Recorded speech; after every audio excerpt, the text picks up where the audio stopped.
Okay, Emile, talk about, being able to be part of this production and how this role was unlike any other you had done before.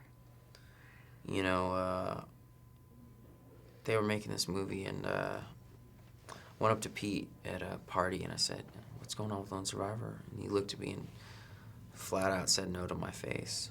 He said no. And I was like, well, I feel a little differently about that.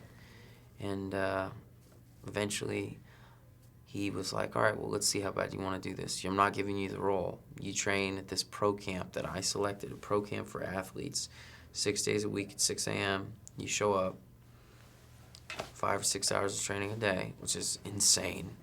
And you can never say no, you can never complain, you can never say you're tired and you want to stop.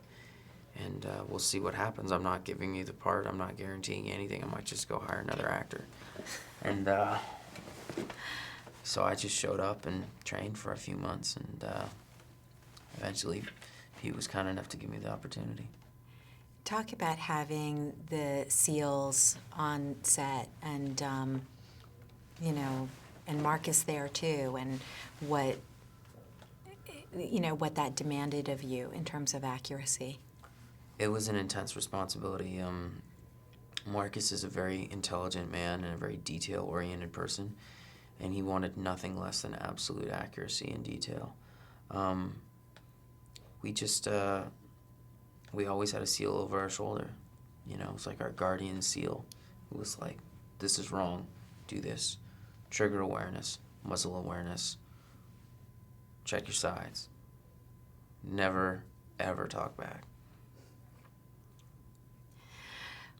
How do you feel that this story is going to, beyond the book, be able to reach so many more people?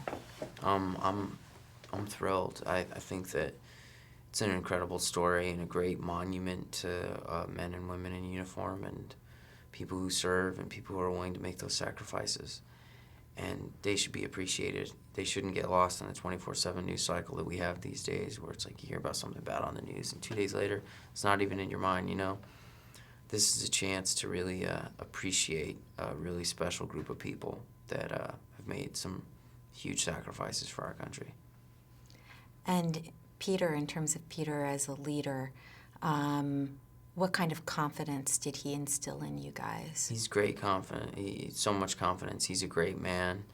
He's a really a kind, intelligent person who I really, really admire, and he's just incredibly talented, and he knew how to navigate the relationships with all the families of all the soldiers who'd fallen in a really genuine, respectful way, where people didn't feel like no one was being shortchanged or taken advantage of or anything like that. They really supported Pete, and they got behind Pete, and the families have seen the movie and they like it, so it's like kind of like mission accomplished a little bit, we sort of feel, because I know for Pete, for the SEALs and for the families, that was the most important group of people he wanted to like the movie. He told me that before we even shot. He said that's all that matters, is that they like it. Thank you so much. Thank you.